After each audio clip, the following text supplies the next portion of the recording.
was supposed to be at 10, but he just got here about 5 minutes ago, so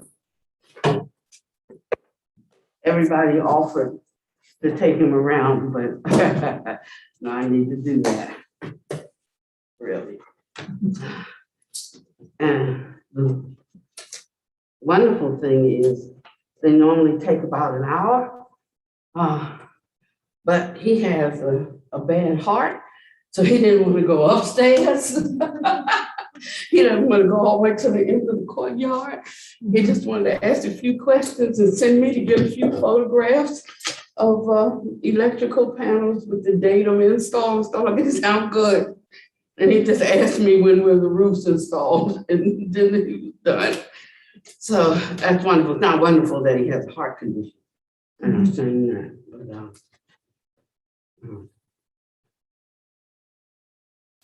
but it was wonderful that we didn't have to have such an extensive inspection, and you never know which one it's going to be. Because the one who came 2 years ago, he took like about 3 hours, and he just went through everything. So I was prepared for this one today, and he's like, nope, I'm good. I read it on the last report. So that's good.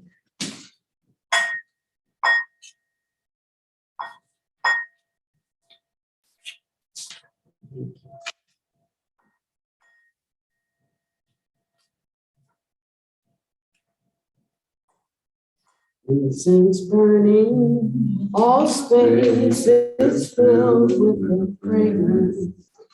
All who smell it from afar.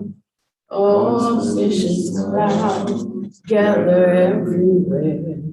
With utmost sincerity, all who we pay homage, we offer clouds of incense to the bodhisattvas and the mahasattvas.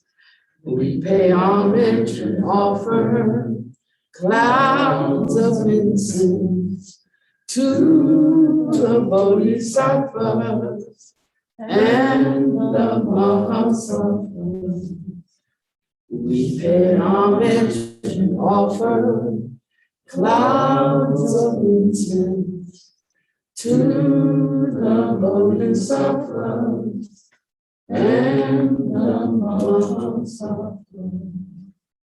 Those of us who are disciples of His Holiness Dorje Chang Buddha, we would just pay homage. Namo Disante Dorje Chang. Namo Disante Dorje Chang.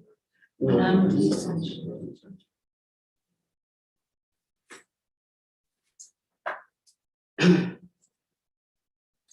So we're getting ready to get into a deeper study that requires some knowledge or some understanding of not 3 different paths, but one path approached in different ways, because different people have different mind streams, they have different orientations, even in this life. They have different personalities, different propensities. And so that sometimes something is said, and there's nothing wrong with what is said or even how it's said, but a person can't hear it because of their own orientation. And when that is so, then it's best rather than to try to cram somebody or really crush their understanding and try to make them take up your view your way, then you do some harm to them. You actually, Buddha Master is great for calling people demons. You actually become a demon doing good things. But it just simply means that what you're doing is not useful, it's not beneficial, it's not helpful. And that's just the way Chinese, they use those kinds of words in Chinese.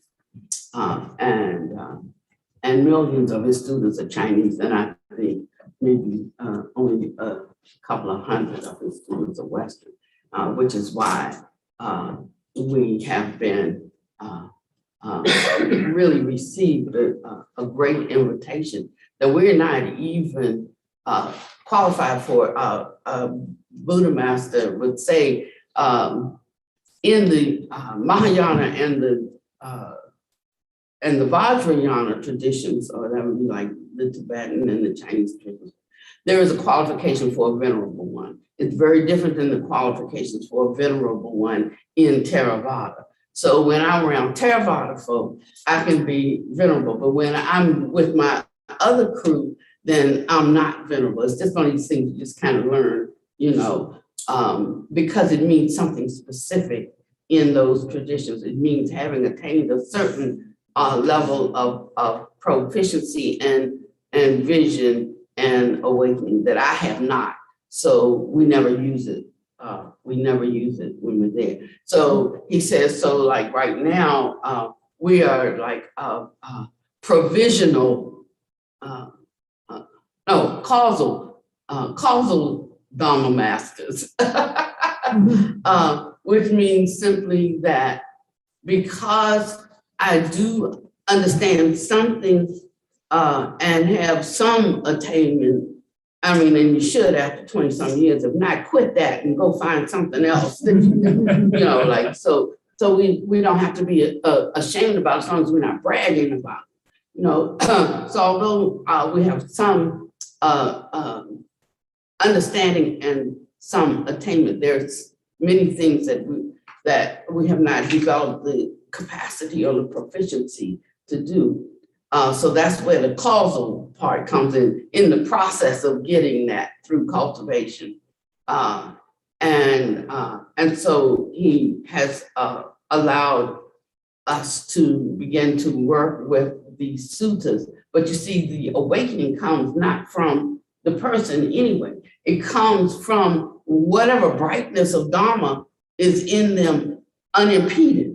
Unimpeded means not being blocked by our own conceit, not being blocked by our own ignorance, not being blocked, by our own preferences.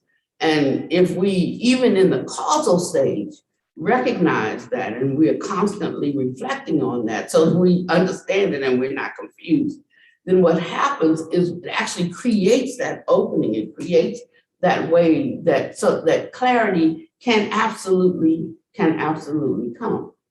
They always say like the greatest teachers are the greatest students, the ones who grow the most are the ones who have to teach, because you have to really, unless you're just going to be a charlatan, you have to really embody this, so it requires a stepping up for yourself.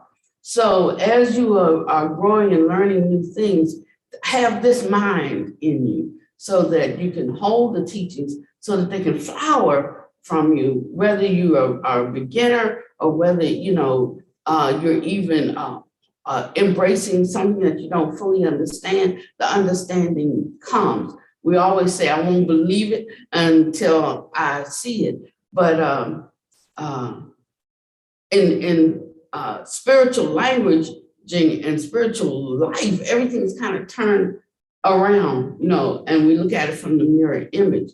And so when one takes up something, one embraces it, then they can see it. They can't see it until one is coming to some acceptance of something. Even when we're trying to overcome and step out of patterns and behaviors. I'm not going to use habitual tendency anymore. That's our go-to excuse.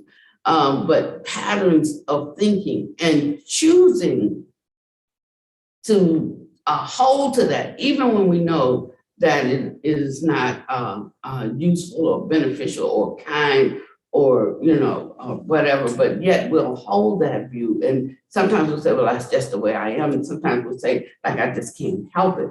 But we are in that moment making a choice that this is what I want to do. Because when we want to do something else, we do something else. So it's a slow process sometimes of getting to the place that we actually really do in our heart of hearts want to do something else, want to do something differently, want to really let go of, that the ought that we're holding against someone, really want to, and we can't let go of it until we really do. But when we really do, then it's so easy to let go. Usually we have to get tired. We have to get tired. We have to get weary. We have to really come to the end and see that there's no fruit, there's no benefit in this for me at all. Hating on him, this is not gonna benefit me at all. And then one develops a mind of renunciation or of renouncing something. So if there's something in your life that you're struggling with and you're wondering why you haven't overcome it, haven't gotten to the place yet that you've decided with the greatest part of you that's present in the moment that to let it go. There's still some kind of sense of a benefit in it that has to do with the conceived I, the suffering and the holding on. But when we find absolutely no benefit in it, even like a person who will be abused by their spouse and it's like, why don't you leave? And it's just, I know I should, but they're holding on to maybe he will change, maybe he will love me, maybe, and that holding on to that, maybe something that they want keeps them from letting go of what they know is not healthy for them at all. And so it can come down, your very life can be at stake, and so the teachings of the Buddha help us to recognize and see these things, but we have to be looking at them unless we just spouting, like empty theories. I say empty theories, not because they're empty, but because we just don't understand them, because we can't walk in it. You can only walk in something that you understand, and you can only truly understand something that you walk in. And that reverse part is probably the greater part of walking the path. So in the Theravada, we talk about the Dharma, and the Dharma being the teachings of the wise ones, the sage ones, the awakening ones, and we talk about the Buddha Dharma, that's the teachings of not the awakening ones, the awakened ones. And I think before Buddha, he said the Buddha that came before him was Kassapa, and that there had been 5 in this particular world system, and there's innumerable, as they ask any science, there's, you can't count how many world systems there are, like not just not even in our solar system, more or less like throughout all of the universes. I mean, we start to get into something we can't even fathom.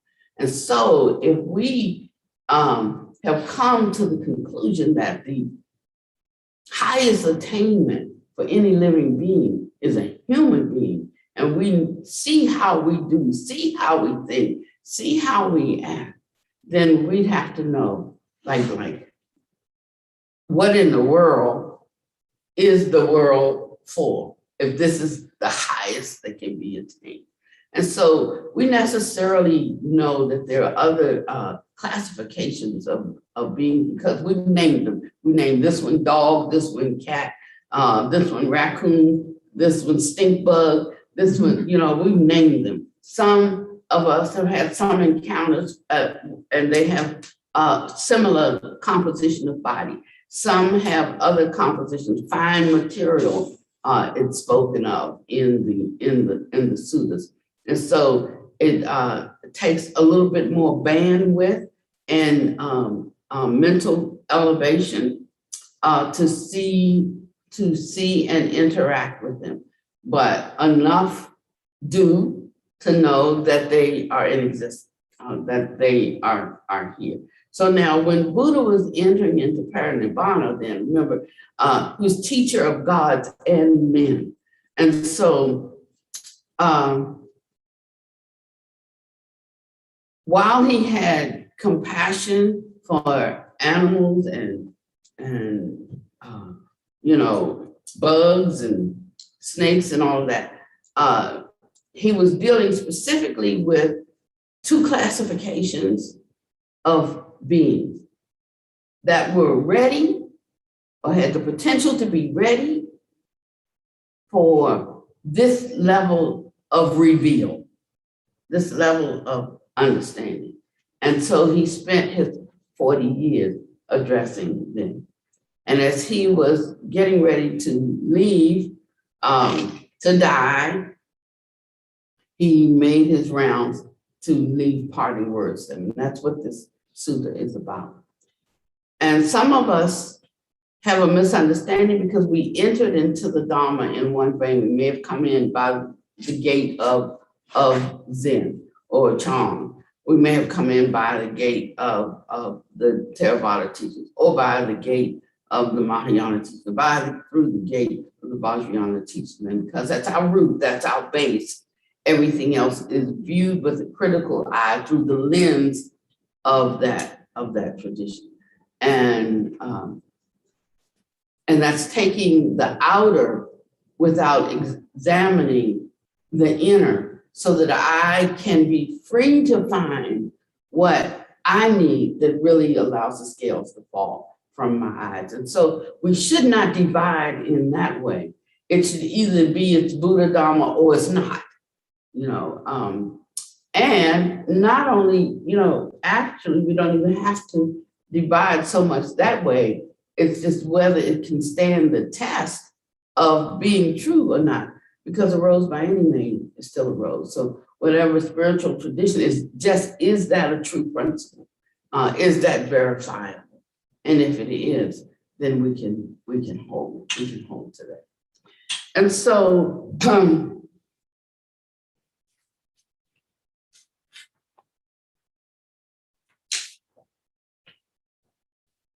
it's the introduction, not the forward. That's all that came out.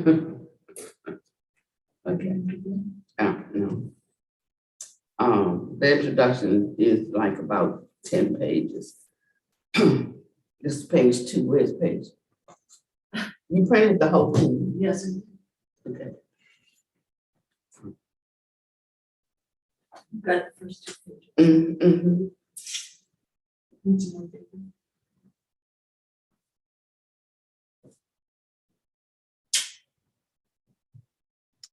So, I mean, it is actually already printed. It's all done. Oh, okay. That's All what I right. got. Great. Is that good?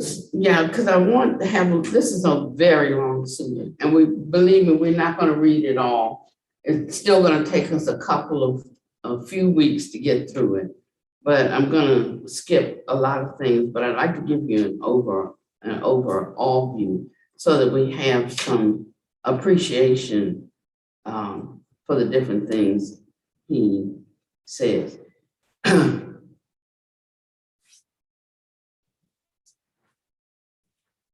he said Nanda was walking with him. And I'll skip around in this, so if you read it straight through, don't worry. Actually, some things were left out and they're picked up in other suttas, and some things are not exactly in order because he's talking also in a topical way, not a linear way. But he and Nanda were walking, and he said, "It is wonderful, Lord. It is marvelous how profound this dependent origination is and how profound it appears. And yet it appears to me as clear. And the Buddha says, do not say that, Ananda, do not say that. This dependent origination is profound and appears profound. It is through not understanding, not penetrating this doctrine that this generation has become like a tangled ball of string covered as with a blight, tangled like coarse grass, unable to pass beyond states of woe, the ill destiny, ruin, and the round of birth and death." And then he began to give him a teaching on the great discourse of origination. And that took us into 16. And he started with that teaching with Ananda for a particular reason. And it's because he gave Ananda the signs many times before he decided to choose the time of his death, and Ananda didn't pick up on it. So while Ananda was saying, oh, this dependent on origination, I get it. It's as clear as clear. He said, no, Ananda, you missed it completely. And later on, we'll hear what he said about that. And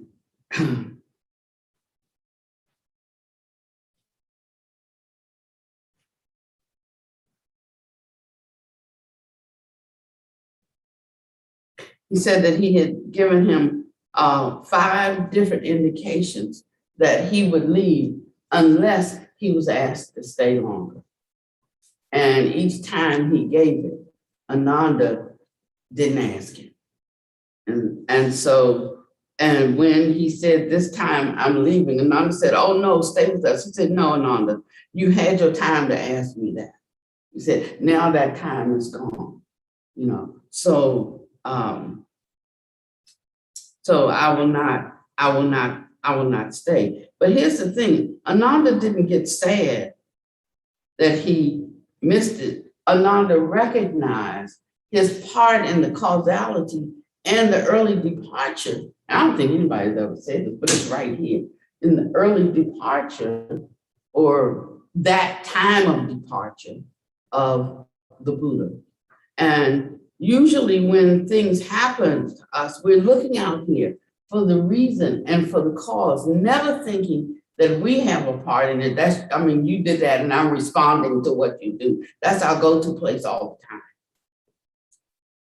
But he's teaching a very valuable lesson in this, that Ananda, who was the closest to him in the sense of traveling with him, Sariputta and Moggallana were actually the closest to him in terms of realization. And when they died, he said, it's like 2 great lights have just gone out in the world. He didn't have anybody else, you know, to even be with who could halfway understand what he was talking about.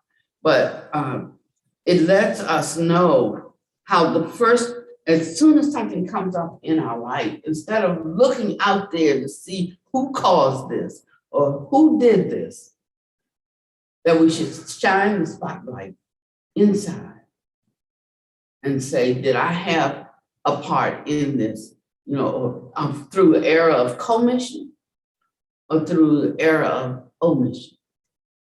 And we think that we just have to fix it with that one out there for everything to be okay. But it's not really fixing it with the one out there, because that doesn't awaken us. It's fixing it in here. It's having a breakthrough in here. And so it takes us a long time to cover the territory of this path, just simply because we're always doing what? Looking in the wrong direction. Looking in the wrong direction. When the means for penetrating is right here in this very body.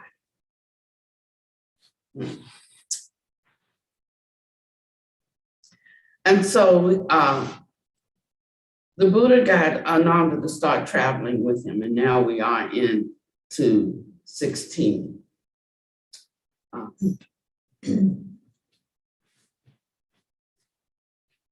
And there was a king that had come up to him, and don't think that only good people came to the Buddha. Bad people came to the Buddha too. Don't think that only good people got good advice from him. Bad people got good advice too. You know, he didn't say, well, you're not worthy of this teaching. He was always trying to tell somebody the right thing. Tell her, never mind. Thank you. Always trying to help them exercise something that would bring some good karma to be available to kind of block some of the not so good karma. And so this king, who was not a good king, who killed his father, who was a great disciple of the Buddha. Thank you so much. Yes. That's it, thank you. Who was a great disciple of the Buddha. And yet the Buddha is still, he didn't say like, you killed my great disciple, my benefactor. When the king came, I guess he probably couldn't too, like render unto Caesar that which is Caesar. So he still gave him the respect and the honor of being a king. And even though he saw the outcome, he still gave him the good advice. Now, the good king didn't come and ask. So he couldn't say to the not good king, well, I'm not going to give it to you because I don't want you to win. Although he didn't want him to prevail because he was not a good king.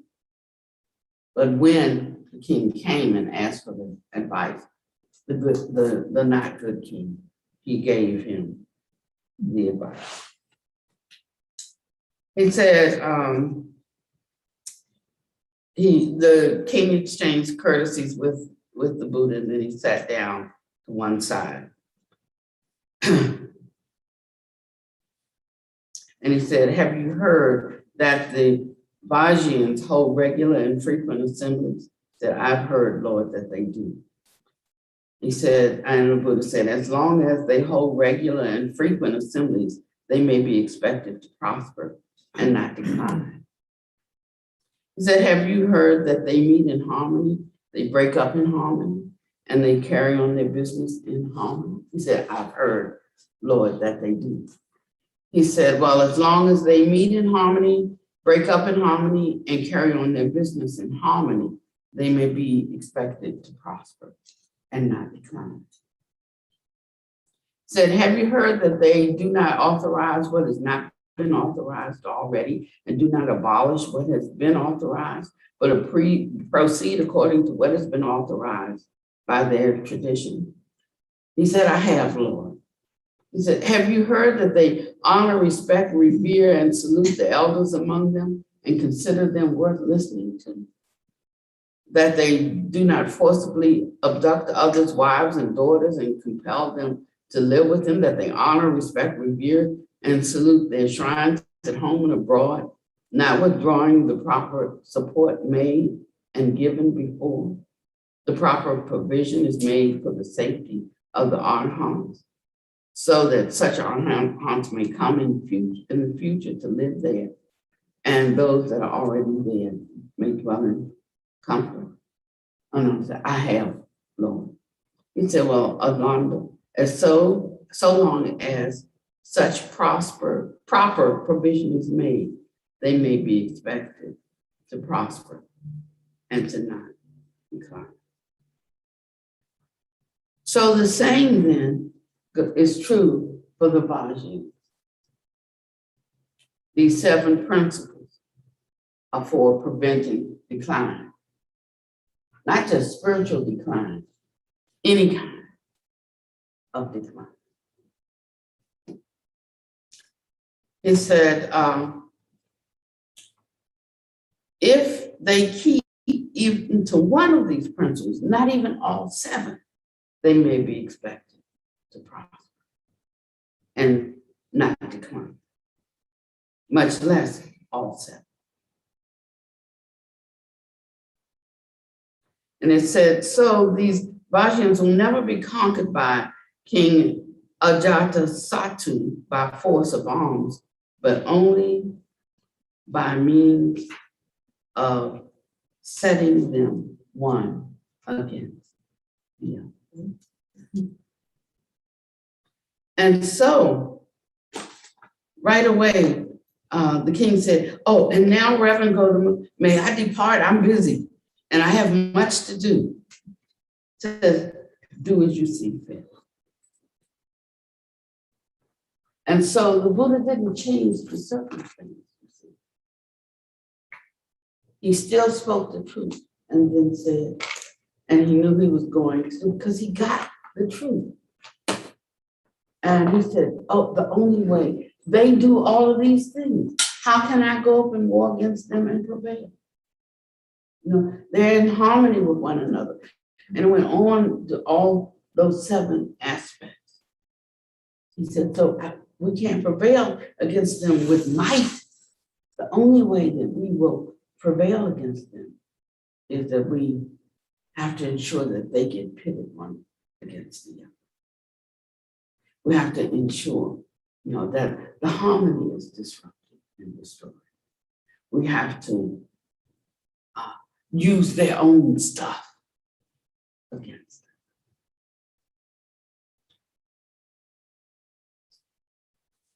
them. And then he said, oh, that's a good Dharma talk. That's a good Dharma lesson. He said, get all of the disciples together. You see, he wasn't like thinking of topics to teach them. It was like when something comes up in our real world, not our book world, our real world, then that's the moment to strike for the penetration of a truth. He said, because now they saw the not good king come. That king was so not good that him and Devadatta got together. And one said, he said, I'll kill my father, Devadatta, you kill the Buddha, and we'll take over the spiritual, and we'll take over the society. We'll do, and we'll be the leaders. And Devadatta tried to kill the Buddha and wasn't successful, but he did kill his father and took over the kingdom. So this wasn't just any king coming by. And yet he did not withhold the truth from him. He withheld nothing. And there could have been a part in him that was in such total rejection of him, the king. But because he was so merged with the Dharma, he didn't think of, there was no sorrow in him, the Buddha, as a man, nor did he relate to the king as a man. Going beyond that to just what the Dharma is, and clearly seeing and understanding cause and condition. He told him what causes things to prosper and stay. Now the king could have gone away and used that, looked at his own life. He could have looked at what he does and how he does it and who he associates with and decided what he needed to do differently in his life. And then could have been a different outcome, right? But this is what happened. So what I wanted to say is that even as we grow spiritually, we should not think that we're going to always be in a place that we can change out of circumstance. But we don't have to suffer because of them. I want to read two sentences from our Sunday evening study. And it says that, I think it's on page, was it 16? We were on 1920. Okay, no, the one we did last week. And I think it was before. And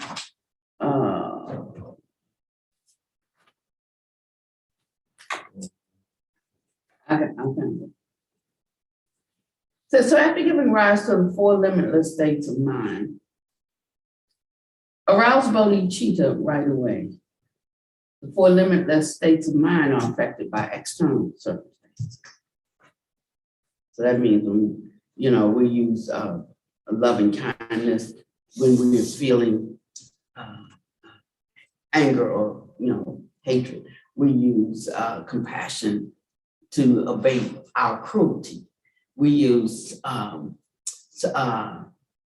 sympathetic joy or altruistic joy to subdue and help uproot jealousy and envy. And we use equanimity to abate our clinging and our craving. So you see, there is the conditionality there with that. And it's okay to aspire to get into those states. But what Buddha Master was saying here is just make sure you recognize that those are still states of sensuality, you know, and they're still governed and bound by the sense of an I, the conceived I that is stuck in states of feeling, and they're affected by external circumstances. So if you think that's a sad thing, then you feel sad. If you think that's a glad thing, you feel glad. And if you just think it's a thing because of causes and conditions, it becomes just a thing because of causes and conditions. And the penetration of that is where the freedom lies.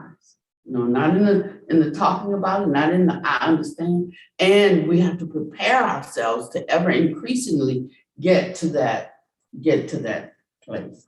So it says, one is joyful due to the joy of other living beings. One is sad due to the sadness of the living beings. One's mind and conduct are led along then by the feelings of other living beings. For this reason, it's easy to generate much attachment to self, even when one is practicing or cultivating the 4 Brahma Viharas. That means you can't get stuck there. That's a good place to go, but you can't like just put up your tent and stay there. You know, you have to go beyond that to the pure state that catapults one the mind stream into the pure abodes, and that's the abodes of the Buddhas and the Bodhisattvas. He said, for this reason, it's easy to generate much attachment to self. However, in the absolute truth of Dharma nature, which we are trying to bring to the surface, you know, when we say cultivate it, doesn't mean that we don't have it, it means that it has not matured in us. That's all. And to the extent we take care of the soil of our consciousness that it's in, and to the extent to which we nurture and water, then it determines what kind of a crop we're going to have and when we're going to have it. And so he said, in the absolute truth of Dharma nature, realized by the Buddhas in the 10 directions, I mean, it's like everywhere, one should not be sad due to the sadness of other living beings, should not be joyful due to the joy of other living beings. It should not rush to respond to everything that living beings cover. And so that means that when people come to you with something because they're needing something, they're coveting something, it doesn't mean that being a compassionate person or being a good person is always giving it to them, you know.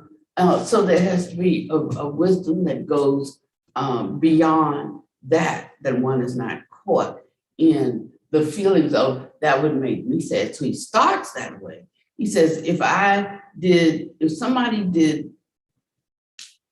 this to me, it would be grievous for me, or it would hurt my feelings, or it would damage me. So I shouldn't do that to anybody else. But then we get to a place that we move beyond that because we're seeing where that hurts them because what? Because it hurts us.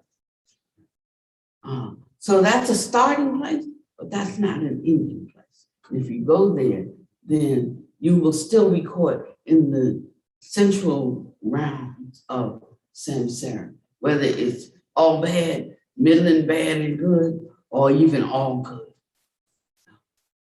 And so today, like we're putting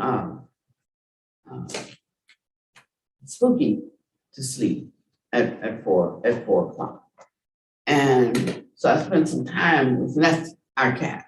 And I spent some time with him this morning, you know, and I've been talking with him the last few days saying, you don't have to try to be here for us, you know, and definitely not arousing sadness at his departure, because to not help him actually would be cruel, because I want him to be around at this time, but he doesn't have the strength. He's less than half his body weight of 3 months ago. He's and it's just time. And so I made the phone call and scheduled for them to come today at 4 o'clock. But I can tell you, I've taken care of everything I needed to take care of with Spooky. As I can see the time drawing close. And that's what we can do. Instead of thinking about when that time comes, oh, what a sad occasion it's gonna be, and thinking about death in some kind of way, he tells us what to do. Don Acharya called me last night because he thought he was having some kind of routine test, and they said that he had a heart murmur. And he said, oh, okay, and the doctor said, no, actually, I think you should just get it looked at, because all you have to do is go 2 doors down to the whatever doctor that looks at that kind of stuff, and he said, and that's on your way to your car. And so he says, okay, I'll go. And so he goes there and sets an appointment for 2 months in the future. And when he comes back to see his regular doctor, says, today I'm going down and see the other doctor. And he goes down and sees him and says, this is not that good. And he does a few more tests. He says, actually, this is very bad. He said, and then he did a few more tests, and he said, you got to have open heart surgery. He says, here I am, I'm feeling fine. I didn't know anything was wrong. And then all of a sudden it goes for this to like you're imminently about to die. And, and so they did a test on him to see if he could have this new procedure, which is robotic surgery. So they don't have to crack open or saw open or however that draconian way of breaking open your chest. The robot goes in and goes under your rib cage. But the thing is, they have to stop your heart for the duration of the surgery. So he's calling me, because he was really, he said, Mom, that's all my mind goes to, is that they have to stop my heart. I said, so this is where you don't gotta be real. Like what you think like what you say you believe or what you embrace or what you understand. I mean, like, how much of it do you understand, right? He said it's middling right now, and he was honest. And then we talked through those things. And I just take him to some very preliminary things, like what you think or say or do now sets up, your imaging. Not only does it set up imaging for the future, but it is a seed of the creation of the future. So I said, and so you might want to think about what you want to think about right now. And are you going to have the surgery? I said, yes. I said, then there's no point in going through all of those different, scouring the internet for the repercussions of what could go wrong. I said, ain't no point if you're gonna have it. You can't walk forward looking back, you're gonna bump into something. So you have to decide first. If you've decided already, then don't look at all of that. Look at things that support the decision that you make. Even if it turns out that it was all poppycock, and you ended up dying, you wouldn't know. So don't waste your time with that. So then it's like, well, now my mind's going to something else. My wife, she'll be so sad. And we had just done this study. I said, you need to pull it out and go to page 20. We will get beyond page 20. It just keeps dovetailing though, because it is truly where the rubber meets the road. And I said, just keep until that breaks through for you. And then when, because you think you're thinking about her and how sad it's gonna be, but actually you're thinking about if she wasn't here, how sad you'd be. I said, you might not be that sad, number one. I said, but hopefully, she cares enough for you. But what I'm saying is you're just projecting into this situation and you're taking it somewhere. I mean, like you can choose to take it there if you want. You can go through, what's her name? Cooper Ross's 5 stages of grief, or you can go to the 5th one. It just depends on what you know. The more you know, the more you know. And through the habitual tendency, the practice, the cultivation of turning the mind in a situation, the mind becomes renewed. And if you want to hold on to your sorrow and grief, then I say, like, go out like a man. Just go hog and do it, But you can't go in 2 directions at the same time. And so now that means just be gentle with yourself, as gentle as you want to be, and take as much time as you need. I'm not rushing anybody, but I'm just giving you something to think about. And that is that we have more power than we think we have in how to live our life in peace, regardless of the way the winds of life are blowing. And the more we think we can't handle it, the more we can't handle it. The more we think we can, the more empowered we become. The more expansive our understanding.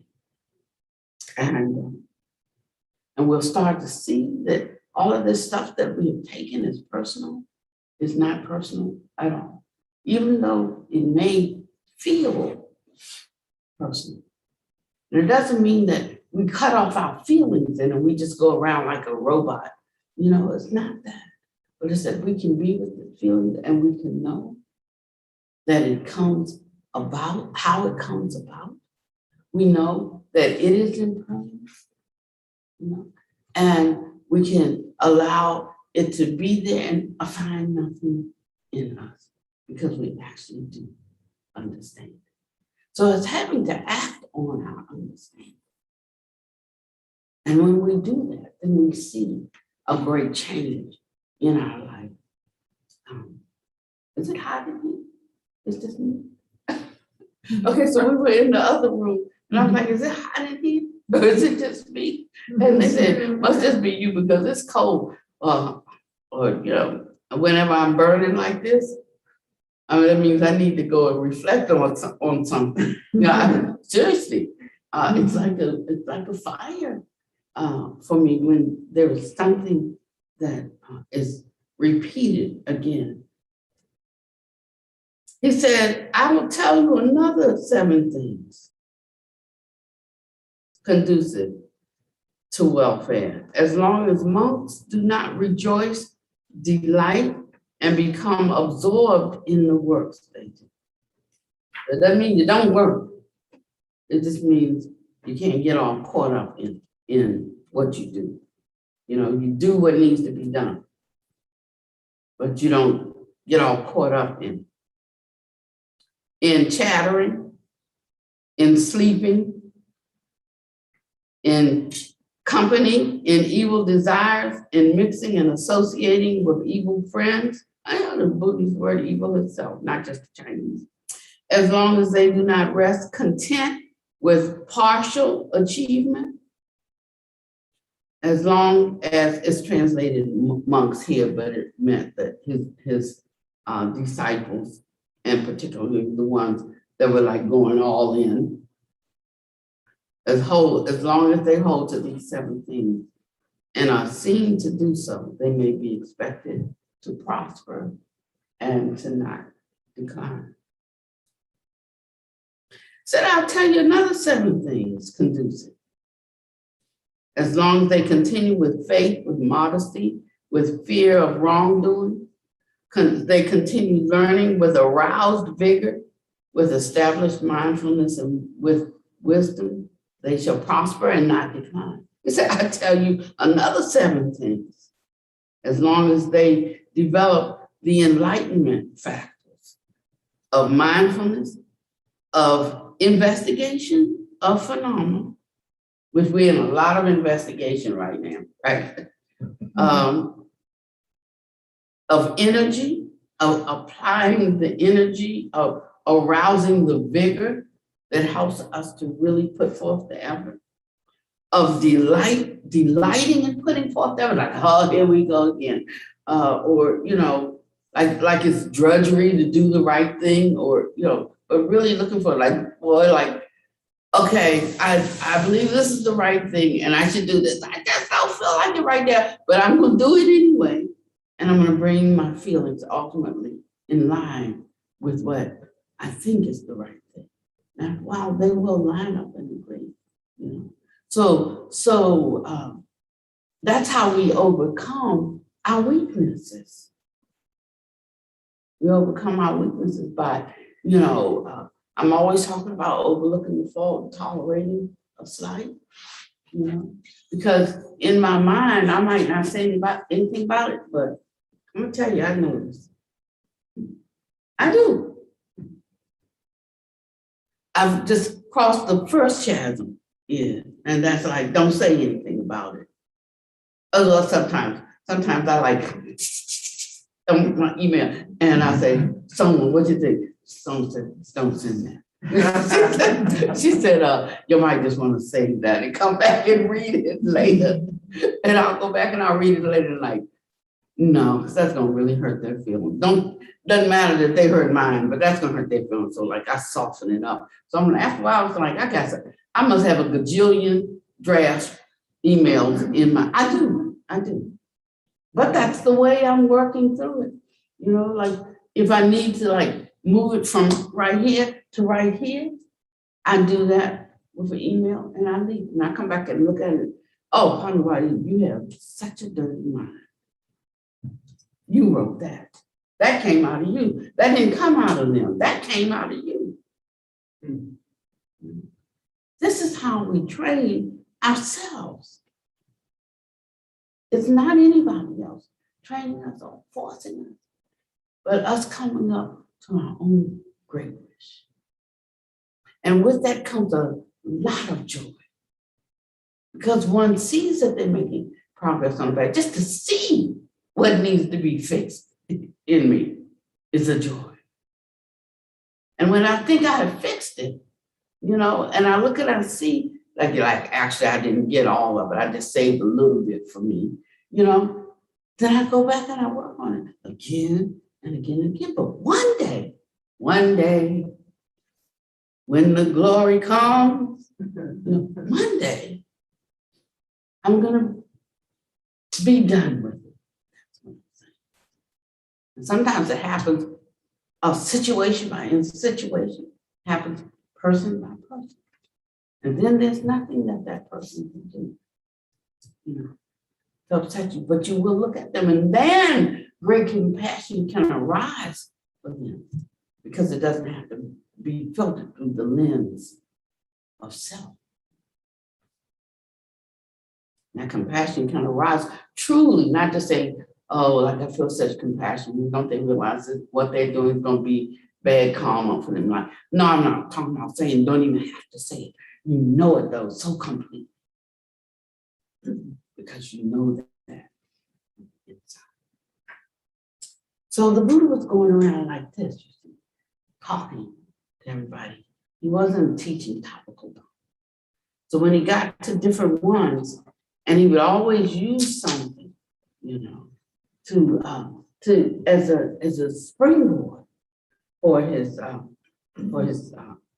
teaching or whatever he wanted to say. This now is the Buddha's Vajra voice. He's like, no more time. I'm getting ready to hack, and you need to hear this. You need to know this because when I'm gone, this is the only thing that's gonna save you. When I'm not here to encourage you, when I'm not here, you know, it's gonna, remember this pointing out. And that finger has to curve in this way. And when it's there, then you will understand everything that's in front of you.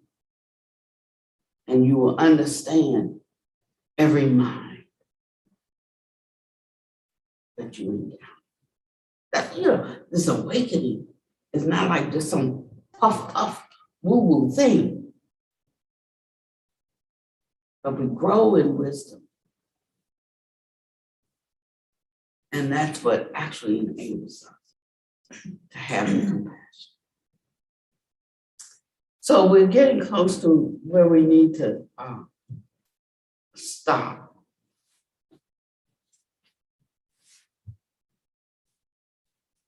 But I want you to remember this whole sutta. That's why I'm trying to take my time with it. Because after that, we're going to go to where we are. Where we are.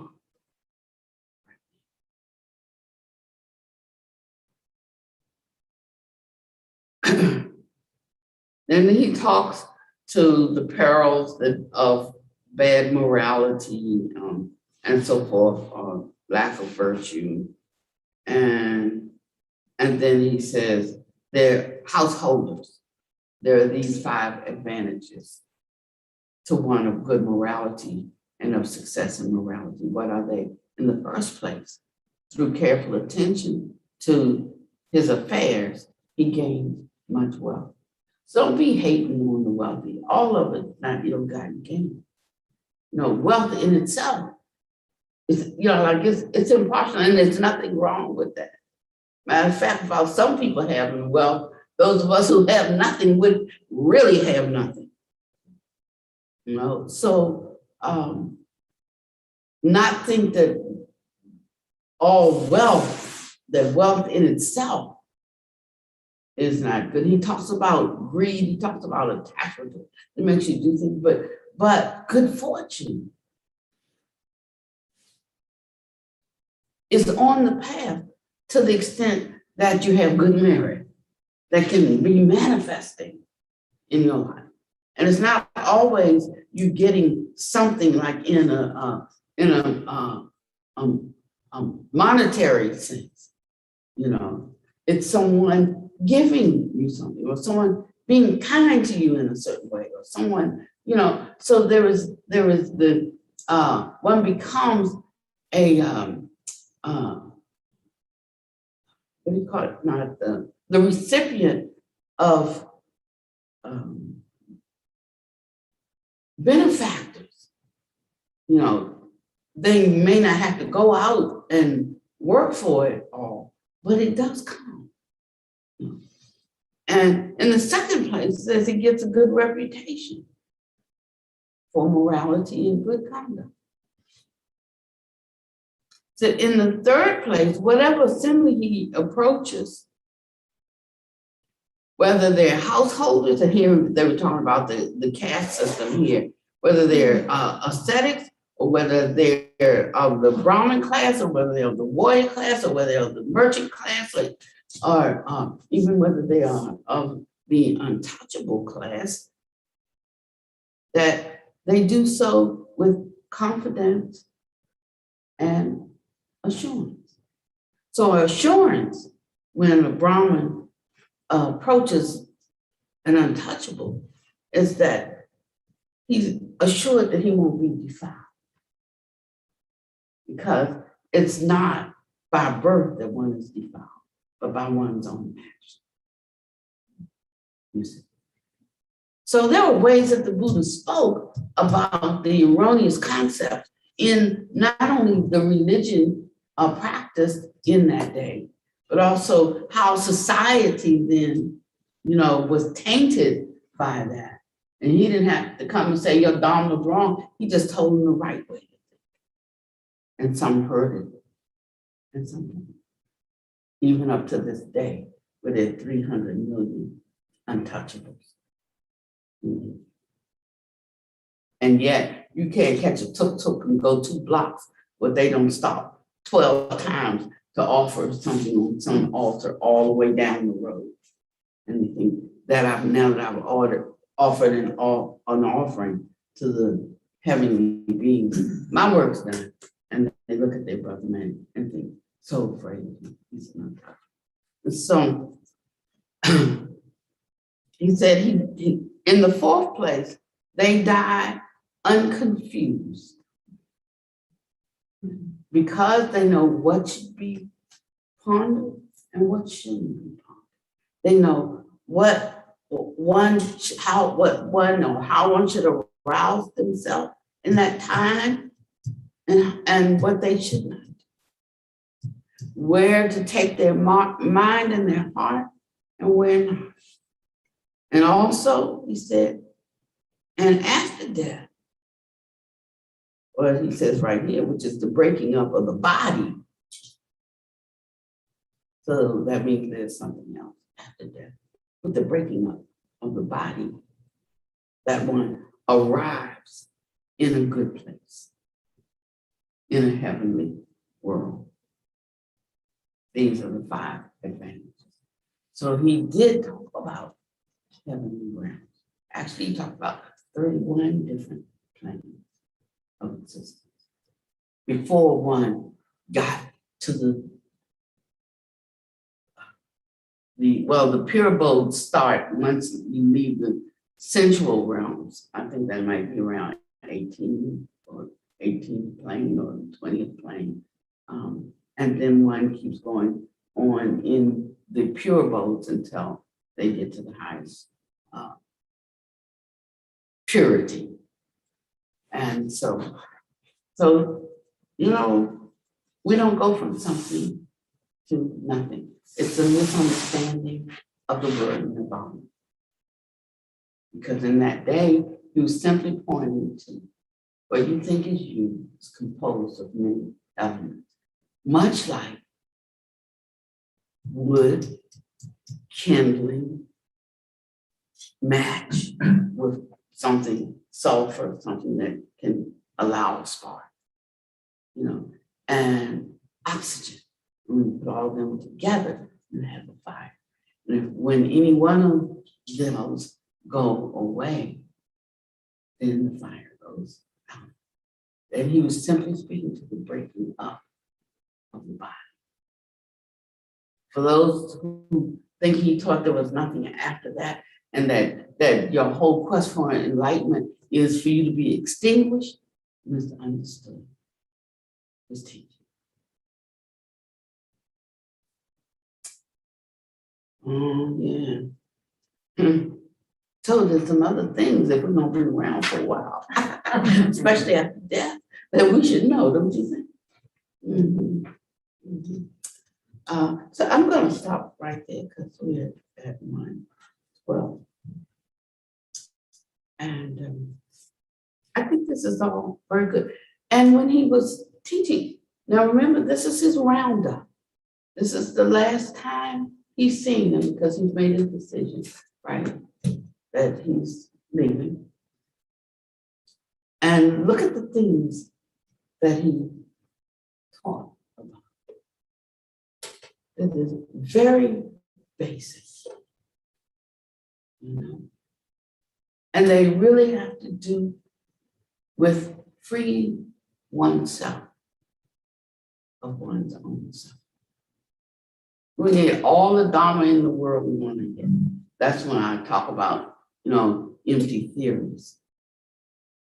But we can just keep this really close and know whether we're progressing, whether we're becoming happier or not, whether we're becoming enlivened or not, whether, you know, we're becoming kind or not, whether we're becoming clear or not.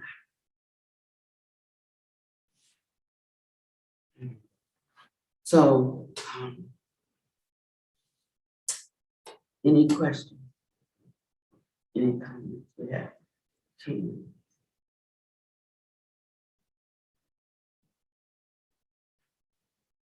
Bill, in your opening, you referred to what led to Suit 16. Was that Suit 15?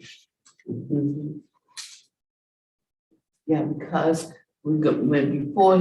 after he says, like, what he wants to say to everybody, then he turns and he gives Ananda a final teaching.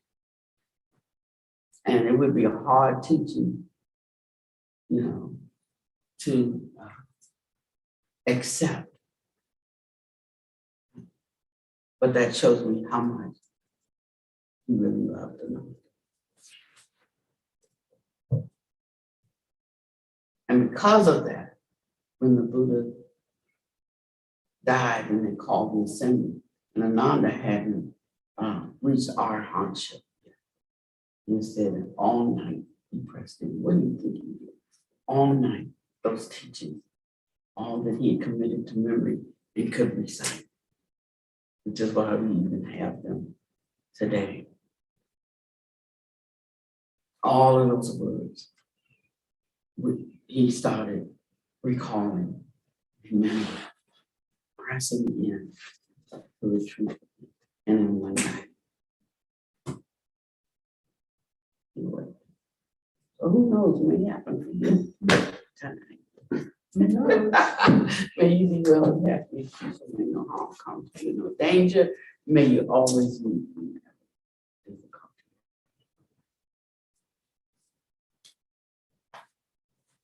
Mm.